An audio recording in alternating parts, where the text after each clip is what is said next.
What's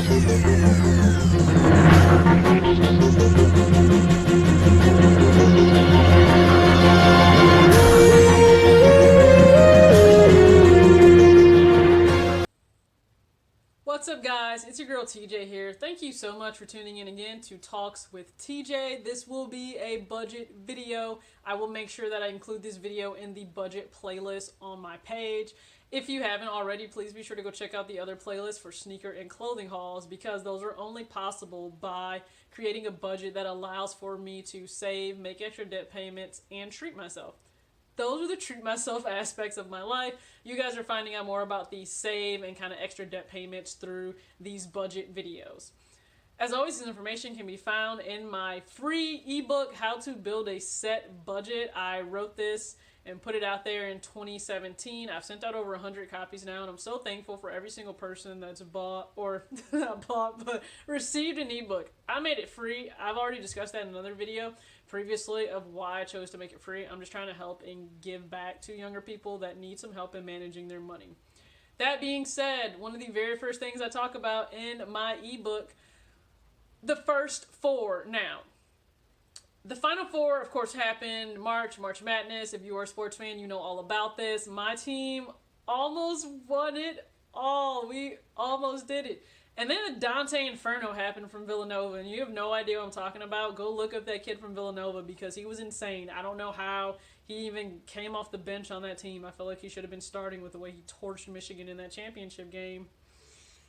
But I'm gonna stop thinking about that. It's baseball season. Go Yankees. We are on a roll. So I'm gonna focus on the positive, not the bad part of sports. But you know that term Final Four, and I'm a really big sports fanatic, so I went ahead and switched this around. I called it the first four.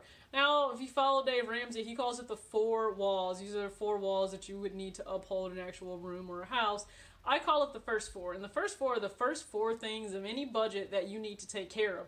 Before you stress about debt payments, whether it be credit cards, student loans, car payment, no matter what, these are the first four things you need to budget and account for, because it's how we sustain life in the modern era. And I'm going to go over what all of these are. I'll even show you the page in my book. So, hopefully, I don't know if you can see here. Alright, so this is what kind of the page in my book looks like. So it goes over what the first four things are. Very first thing, rent or mortgage. This can be if you are renting an apartment or even a home, or if you have a house. Now, we still rent, and I know some people think that when you rent, you're just throwing money away instead of owning it and building equity yourself. This is the way I look at it. If you have student loan debt, a lot of times it already feels like you're carrying a mortgage. Not to mention, it's a mortgage you can't get rid of unless you die or pay it all the way off. So I'm more comfortable with renting right now, because you know what? In the hassle and the stress of making sure that we are paying stuff off, I don't have to worry about if something needs repaired or is broken or whatever may have you. I don't have to deal with that issue. If the AC goes out, I don't have to go buy a whole new AC unit and call, the air conditioning tech to come fix it. I can just call maintenance and be like, hey, come fix your stuff. It's broken. So that covers rent and mortgage. And I also included in my book renter's insurance for this as well. So anything that's related to your rent. Now, we have a dog, we have carports, so that is also included in our rent extra. And we also pay to have a washer and dryer in our townhome here, because I ain't going to a laundromat. I've done that life before. No thank you. Not to mention, when you work out, you go through clothes like this, between workout stuff, normal everyday work stuff, normal lounge clothes. You go through so much laundry. So the very first thing you need to account for is rent. Hello, like, you need a roof over your head. I don't care if the creditor is calling you. You need to make sure that you have somewhere to sleep at night. If you have somewhere to sleep at night, that takes care of at least one major big problem of you being homeless. So the very first thing of the first four we're going to account for is rent and mortgage. Second thing, food. Food is bae, okay? Like, if you guys don't love to eat, if you don't love food, if you don't have like that one thing that is always on your mind when it comes to food, for me, and apparently now my husband, who's made this a weekly thing, Qdoba, food is something that you need to account for. And this is actually, little tip here, food is actually the one thing when people are first creating their budget, they actually under budget for. They don't allocate enough money. They think, no, maybe really only spend this much when it comes to food.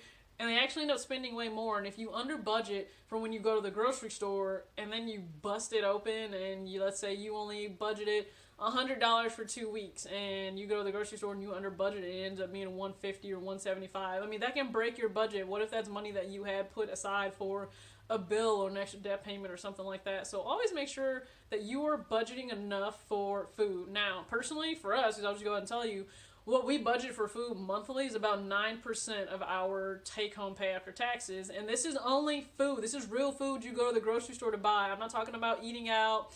I'm not talking about maybe the date nights that you may have where you guys go out to dinner and then a movie or something. I'm talking about just actual food, like breakfast, lunch, dinner, and snacks. We pack our lunches for work. We pack, we cook our own food for breakfast, and same for dinner. So when we eat out, it is planned, but it's out of a totally different budget than what we budget for groceries. And if you're eating healthy, I understand, yes, sometimes when you're trying to eat healthy, it may be a little bit more expensive than you just getting crap food. But budget for that. Like, the one thing in our budget we weren't going to sacrifice was eating healthy. We wanted to make sure that we had the foods, and we also track our macros, and we eat towards goals for fueling our body. We don't just throw stuff in it. So we make sure that that's budgeted for. Does it cost a little bit more? Heck yes, it does cost a little bit more. But we're perfectly fine with that. We've worked that into our budget. So first, making sure you have a roof over your head is the part of the very first four. And then second would be food. Third, utilities. You got to keep the lights on. You got to keep gas on, water running. This could even be trash collection if you do have to pay for that. Where we are currently staying, I cannot stress this enough. I cannot wait to move. I have a countdown on my phone from when we move from this place, end of August, because I'm just so done and tired of it. It's one of the most inept places when it comes to being energy efficient. It's very inefficient when it comes to energy. Just to give you an example, so if we cool the downstairs with summer coming up, it can be freezing down here and it'll still be pretty hot upstairs just because ventilation sucks, and of course heat rises. So I hate every single summer we've dealt with that. We won't have to deal with that when we move. It's a very energy efficient place. Energy efficient appliances, has an open floor plan, a lot of windows to come in, and it's just great. So I can't wait to move. Utilities can be a big drain on your budget when you are having to cool and heat places. It's really why I love spring. It's that perfect mix of not too hot and not too cold, where I don't have to turn on heat or electricity. Just open the windows and it's perfectly fine and it's comfortable. You can wear thinner hoodies, jeggings, shorts, whatever, and still be comfortable. Make sure you account for utilities. I would even say in this utility thing, I would even say go ahead and add in internet and then phone and streaming services, because a lot of people don't even know. I would usually say cable, but a lot of us younger people don't even have cable anymore. We don't see the point. For one, we're not home enough to pay for 200 and some channels to watch, and you don't watch 200 and some channels. And when we had cable, IDTV, ESPN, of course, ABC and TNT, and ABC when they're showing all of the sports, events that we would watch. And then, AMC always more commercials when you're trying to get The Walking Dead or Fear the Walking Dead in, trying to catch up on that. But otherwise, we didn't watch cable enough. We actually cut cable last year, I think, as soon as the finals were done. Soon as Golden State won, I was like, fine, I'm done. I don't need to have cable right now. So we went ahead, and that's when we cut it. But include streaming services. If you have Hulu, if you stream for HBO, if you pay for streaming for Netflix, include that into your utilities. And then internet and phone. All of us have cell phones now. I'm filming on a cell phone right now. We all have cell phones. We all pay for internet service. I would rather pay for high-speed internet than paying for a cable package that I'm not even going to really use. So utilities would be the third part of the first four you need to account for in your budget whenever you create it for every single month. The final thing will be your vehicle, whether that is, you have a car, you take even public transportation, or if you Uber or Lyft a lot. If you're in a bigger city, it may be too expensive to actually have a car when it comes to parking, storing it in an actual car lot, and having to deal with possible tickets because there's nowhere to park. If you live in a very busy city, let's say, New York or LA, I wouldn't want to drive a car. I love having my own vehicle, but I wouldn't want to have to pay for the upkeep of a vehicle in one of those busier cities. So if you have to Uber or Lyft a lot, just budget for that. Like, account for what you would spend on an average week, let's say, for an Uber or Lyft, and add that into your budget for your car category of your first four. The other part may be, and we're not talking about payments here. If you have a payment, that's not what this is. That's including a debt payment. We're talking about just upkeep of the car. So what you would pay for gas, what you would pay for, and I actually include sinking funds in this, the sinking fund for car maintenance. So we have a sinking fund for car maintenance. Every single month we put money into this fund, and it's not touched. But when something comes up for your vehicle, this is when you go ahead and tap into that. So when you have annual registration that comes up, when you have to renew your tags, people act as if this is brand new. You have to renew your tags every single year. Maybe put money aside every single month, so when it's time to renew your tags, you have the money just sitting there. You don't have to scrimp and save during that month to be able to have that money to go to the BMV or DMV, wherever you may be, in whatever state it's called, to go ahead and renew your tags. I have service for my vehicle coming up, so that means that I need to have that money to drop my vehicle off, get the regular service done and the oil change, and then go pick my baby back up. We have money sitting aside for that, so come next month, well, technically May, so I'm filming this at the end of April.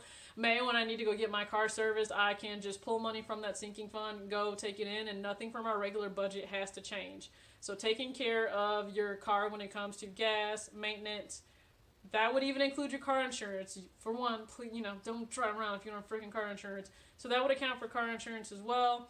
Most people, I don't know, just a random question. Do you even know how much you spend in gas every single week? Like, do you know what it is? We know exactly what it is. We have the exact same amount every single week for both of us when it comes to our vehicles. Now, he has a bigger vehicle than mine because I have to put premium gas in. I still pay pretty much close to what he pays every single week for my vehicle, but we allocate money for gas. It's a staple in our budget. It's part of the first four, so we don't ever have to worry about gas. And we travel to go see his parents, or even if we travel to go see mine, or we're going somewhere for the weekend, also budget for gas for any trips. I think a lot of people forget about that, and they just want to up and run and go somewhere, and then they realize, man, like, I don't have money for gas for this. That's a simple thing for you to budget and account for. Now, people can make fun of me that I'm so type A that I plan all of this out ahead, but I do. So we know we always go visit his parents every single month. It's about an hour and 15-minute drive there, hour and 15-minute drive back, which means you need to account for that gas. So we budget every single month as well, separate from the gas for the week that he has in his vehicle, because we take his. It's easier to fit the dog in there. We also budget for the money or the gas that needs to go into his tank for us traveling back and forth from Michigan to Indiana. That's just a simple thing that I would say you could include also in your first four. So that's the first four. Taking care of rent or your mortgage, that would also include renter's insurance. Taking care of food, because you need to eat. So make sure that you're budgeting for food, and sometimes maybe over budget a little, because food is something that we all tend to just think we don't eat a lot, and we do. Third, utilities, whether that's electricity, gas, phone, internet, streaming services, I would include that as well. And then finally, your vehicle, whether that is a sinking fund for things that come up annually like registration, even if you need to be saving towards tires, gas in your vehicle, and insurance. Those are the first four things that you always need to account for in your budget. I hope that helps you out if you are kind of curious of, getting started on a budget. Again, it's featured in my book, so you can be able to see what this is as well in my free ebook. It's linked below my email if you need that book or you would like that book. Sorry this video went on a little bit long. I always do tend to get really into the different details of a budget because I want you guys to have all of your questions answered. If you have a question that I have not answered in this video regarding the first four and my ebook, please go ahead and make sure you drop a comment below. Like this video, subscribe as well if you want to continue to see the videos that I make about budgeting, and then check out the other playlists for sneaker and clothing hauls. Thank you guys so much, and I'll see you guys soon.